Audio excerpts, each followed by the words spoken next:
Yo, what is up, everyone? Welcome in tonight. We just wanted to do a quick special show tonight in honor of the Heisman Trophy Award being passed out tonight. So, without further ado, let's get into it. How are you tonight? All good, all good. It's a good night. Kind of slacking on the football this weekend, so find something else to fill our time this week. And I know we got the Army Navy game going on, or is it over by now? I It's can't in the middle remember. of it. Yeah. And then later after that, you got the Heisman Award ceremony. So, um, it's an award that is highly debated every year.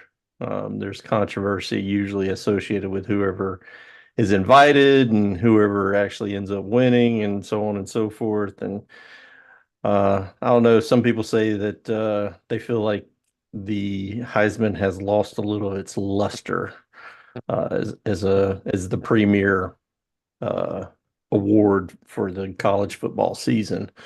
Um, but hey, you win a Heisman, you're up there with the upper echelon of college football greats. So right now, in my opinion, it's still a viable award and one that plenty of players really try to at least be invited to the ceremony in New York. And then of course try to win it. Yeah, I would agree with everything you're saying. I think it kind of has lost some of its luster because it typically goes to the best player on the best team, kind of like the NFL MVP. They both are kind of viewed similarly as popularity contests, and that may be true for some, but then there's some years, like this year, I don't think it's really going to be a popularity contest. No, Um, I agree with that. And if there's one other thing I would say I wish they would try to do is branch out a little bit as far as it seems like it's just a quarterback award. You said the best player on the best team. Most of the time, it's just the quarterback of the best team in the nation that wins it.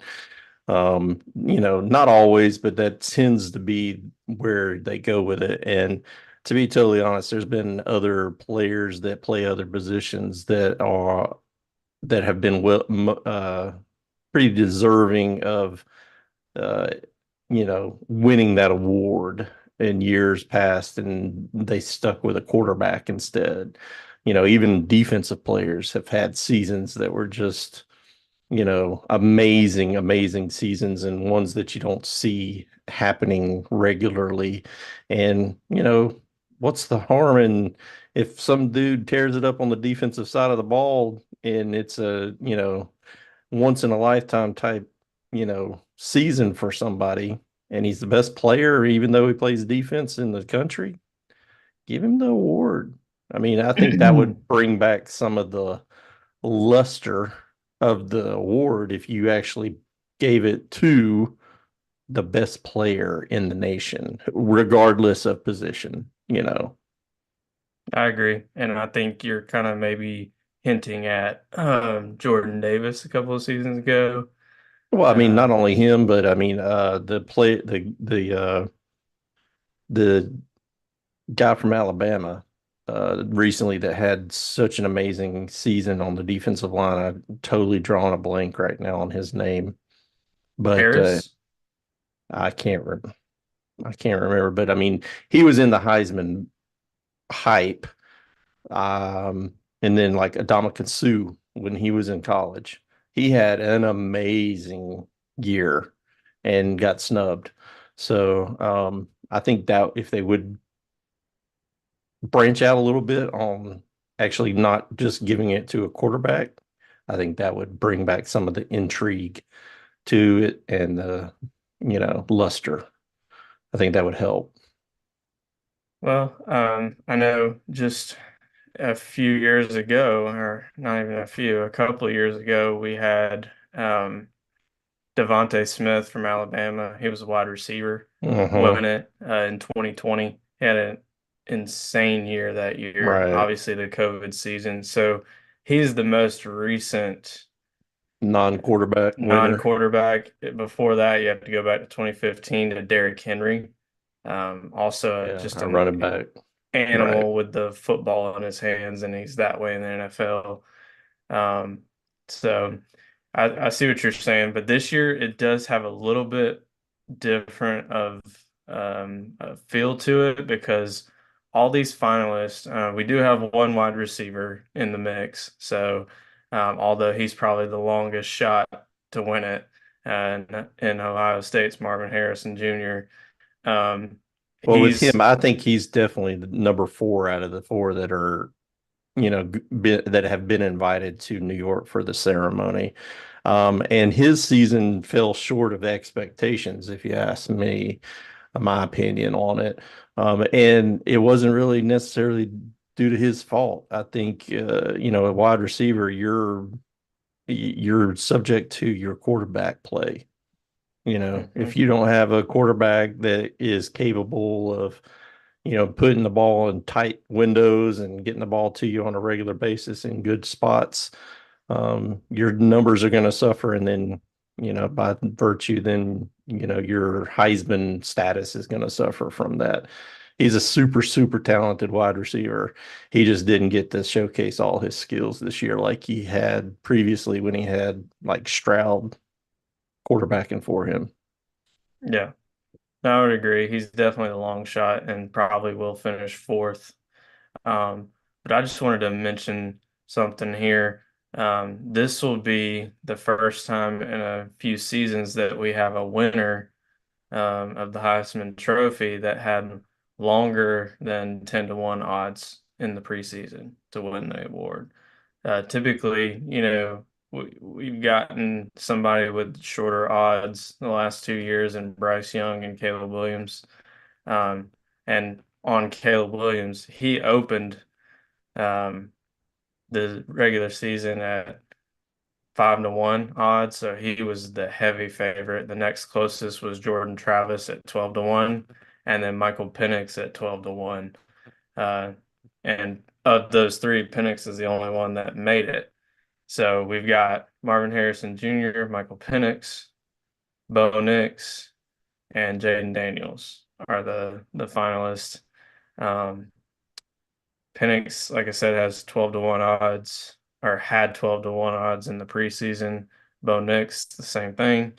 And Jaden Daniels, 15 to 1. With Marvin Harrison, like I said, 30 to 1 odds to win the award. So everybody's going to, kind of come out. I'm not going to say out of nowhere because these are names that everybody knows, but I think if you would have asked everyone, and I remember hearing when the season started, oh yeah, Caleb Williams is going to win back-to-back Heisman trophies. And that flamed out really quickly and did not happen. So, um, I I just think that was an interesting point about this year. Yep. And And if anybody's tuning in and watching has a comment, feel free to say something in chat and we'll get to that and answer questions or whatever. But yeah, that is an interesting point. I did not realize that that was the case this year. And here were the top five favorites going into the season. I mentioned Caleb Williams was 5 to 1, Jordan Travis was 12 to 1, Penix Jr. was 12 to 1, Bo Nix was 12 to 1, and Drake May was 15 to 1. Where was Um, Jaden Daniels on that list?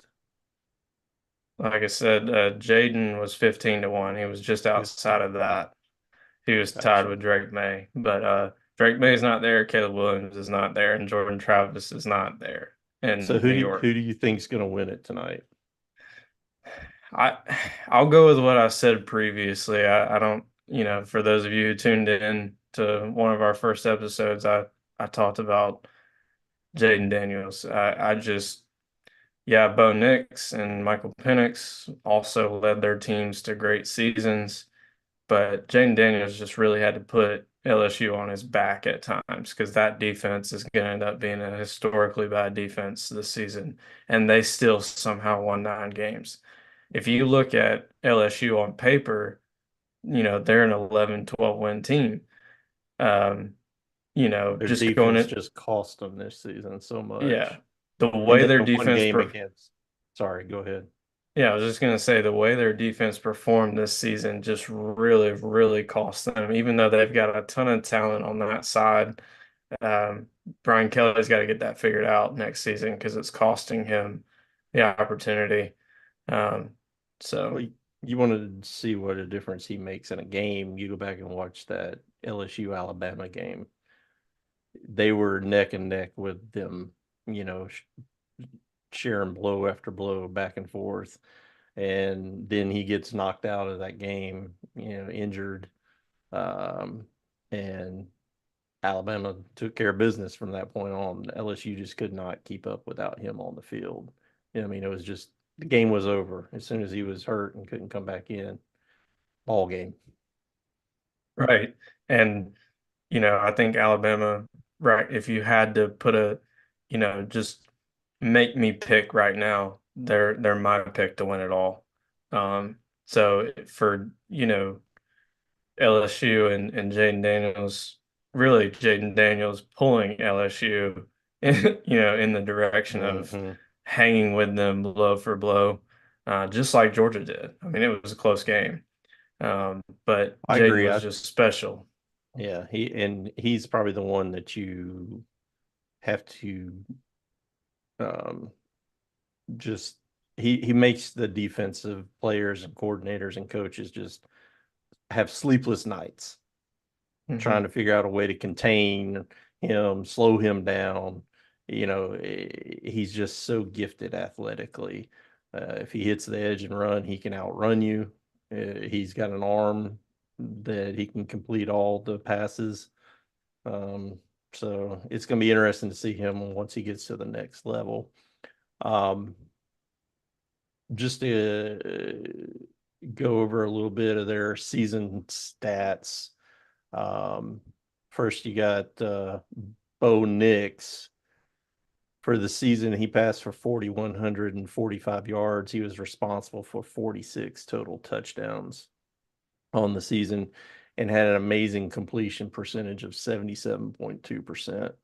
Only 3 interceptions on the whole season for Bo Nix. Check down Bo. Yeah, that tends to help that completion percentage, but still an awesome season. Then you have Michael Penix Jr. from Washington. He's got total passing yards of 4,218 on the season, completion percentage of 65.9, responsible for 36 total touchdowns, and then he had 9 interceptions on the season. So you they're pretty similar. Bo has 46 TDs to 3 interceptions, and Michael had 36 to 9 on that. But then you throw Jaden Daniels into the mix. 3,812 passing yards, but you got to add 1,134 yards rushing to that.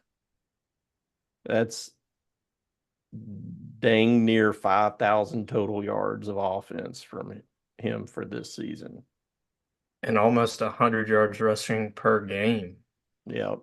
Responsible for 50 total touchdowns, passing and running, and only 4 interceptions throughout the whole season.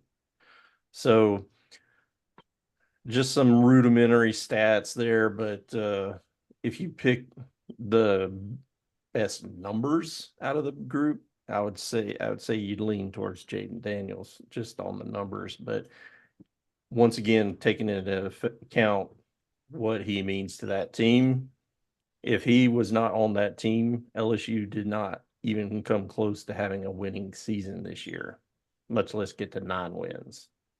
Yeah, that's a 6, 7 win team without him. It may Um, be with that defense, it could be a 4 or 5 win team. They whoever they played out of conference, I don't have the schedule right in front of me at my fingertips, but those might have been the only games they won this season. and maybe I don't know, Arkansas or Mississippi State or something like that, but because those teams really struggled this year. But yeah, I mean, 5, 6, 7 wins, maybe 7 if he's not on the team, but nowhere near 9, and a possibility of a 10th win here in a bowl game. Yeah, absolutely. So those are all great reasons, and I think if you look at the um, historically the numbers of each winner, being responsible for 50 total touchdowns is a big, big metric. Um, you're just it's pure production. You're producing for your team. And he wouldn't be the best quarterback on the best team in this situation, but uh, like we've been saying, he carried his team to the point that they got to. Eh, He was responsible for 4,946 yards of offense, just about 50 yards shy of 5,000 total yards of offense. That's in one season. that's That's one player, Yeah, that's crazy. That is nuts. and he was this close, like we said, to beating Alabama 2 years in a row, giving Nick Saban all kinds of headaches. As good as Nick Saban's defense was this year, they could not figure him out. Yeah, I Uh, would have loved to have been able to see him actually make it through the whole game against Alabama and see if they actually could have pulled that upset. And if they had, Alabama doesn't make the SEC championship possibly and sneak in the back door to the playoffs yeah, but that's what Alabama seems to do. So all the time. Roll Tide. that you won't hear that come out of my mouth. You can get off Roll my Tide. show if that's what you're going to be saying. Roll Tide. Yeah, yeah, that does not come out on this show, only in Anyway. a joking manner. But Mm, man, yeah, I would say Jaden finishes second at worst tonight. yeah, I The think he's gonna get it. I think he's gonna be the winner. I think I don't know who's gonna come in second or third. Maybe uh Penix will be second, Bo third, because Penix beat him head to head twice on the season. So I think that'll sway the voters for him to get the nod over Bo Nix as far as second place. Um, and then, of course, Marvin Harrison fourth out of the four that had been invited to the ceremony this evening. You Yeah, agree with that? I agree with that. Like Michael Penix's case also is his team's in the playoff. Yeah, Um, it's interesting. He's the only one of the four that actually has a chance to win a national championship this year, too. so that's why I give him a slight chance to pull this one out because that kind of matters in recent history. You know, um, And that's another tweak I think they could possibly make with this award that would make it a little more, uh, you know, I don't know what the word is I'm looking for, but if they would postpone the award ceremony until maybe after the season, so they could take into account the postseason and the bowl games and stuff like that. And, because if Michael Penix goes and has a awesome college football playoff and wins the national championship, you think some of the voters would change their votes? yeah, I think that would. And, I know it's a long shot for, because that's probably not going to happen. But if it did, it would be a shame that he'd be that close. And just because of the awards given out before the college football playoff, he misses out on that opportunity to win a national championship, get a Heisman Trophy, and have an awesome season all wrapped up in one. yeah. I mean, the only argument against that right now is that it's a regular season award. So maybe we do A talk little about tweak a little bit of tweak in the may make it criteria mean there. more. Yeah. Yeah, take into account what's about to be 3 rounds of playoff games next season, and pass it out in January, and also kind of do what the Actually, NFL is doing, which is extend your season and your relevance to all 12 months, because the NFL does that better than any league out there. I think there'll be 4 rounds next year of the playoff Well, yeah, four. to get to the champion at least. So somebody could add extra four extra games to their resume next year. And that could be the difference in, But it won't matter because they're going to give it out before that even starts, evidently. yeah, But it could be an interesting tweak down the line if they would consider it. absolutely. So I think, we're in agreement here. Daniel should win tonight. And, congrats to him on a great season. I wish him, all the best. All these guys are going to be going into the draft, I would assume, and being drafted pretty high in the draft because they're all incredible talents. So I wish them all, best of luck at the next level. And hopefully they all end up in a good situation so that they can succeed, because that's paramount at the next level.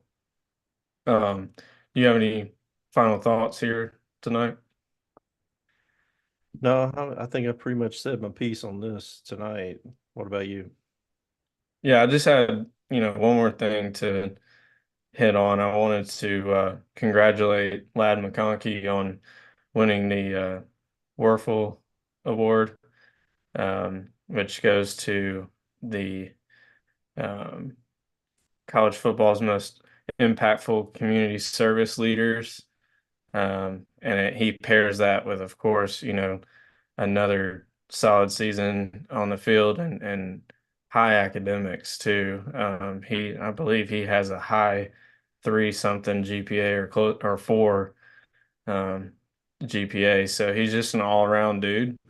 It seems like, and if he's doing that much for the community, that nationally he's getting recognized for that. That Good for big, him. good for him. Huge shout out to him. I hope he Um, comes back next year. well, There's a slight chance, maybe just a little bit. yeah, Talking about Lad real quick, since you brought him up. I mean, there is a slight chance he could come back. I mean, he's one of those guys that's on, the fence, I'm sure, and he's got to decide based on his, draft grade and all that, what's best for him. Um, I actually think since he had such a season where he was hampered so much with injury, it might do him some good to come back one more season and like prove that that wasn't the norm. Come back, have another good year, especially if he can team up with Beck again next season, and hopefully stay healthy, make it through the whole season, put up some good numbers, and then prove that that's not going to be the norm for him going forward. Um, but we'll just have to wait and see what the announcement is.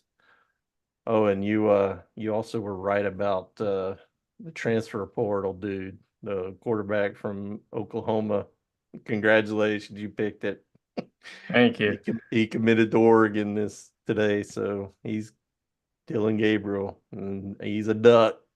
He did not wait long to make his decision. And I think, again, that was kind of another backroom situation where, Well, it's all that that way these days, all of he it. he's going to be the starter. He's going to, be their guy. And I think that'll be fun to watch. Another explosive quarterback at Oregon. And my prediction last night, I think, has a chance with him being their quarterback and them being a more explosive offense, We paired will with see. a good defense, a really good defense. It'll So, it'll be fun to watch, that's for sure. yep. And I just saw this too, 3.8 GPA for Lad McConkey. He graduated with that in finance. That's not easy to do in 3 years. So also not easy. Um, and he's Georgia's first winner of the award since it originated in 2005. So a huge, huge shout out to McConkey. Hopefully you're back, man. Let's run it back one more time and solidify yourself as a NFL wide receiver going into next year's draft. Pair back up with Beck and put some big numbers up. And so that is all. Thank y'all again for tuning in to this special episode tonight. I will be paying attention to uh, who wins the Heisman, just like a lot of people will be tuning in tonight. And we'll be back on tomorrow night as well. And be sure to tune into that. Y'all have a good evening. Click on that like and subscribe button for us. And if we enjoy it, share it with your friends and get them on board with us. And let's move this on forward. Yeah, absolutely. And in honor of Matthew not being on here tonight, click the like and subscribe. Turn on the alerts. We Yep. appreciate y'all. Have a good night Have a good and night, everybody. go dogs.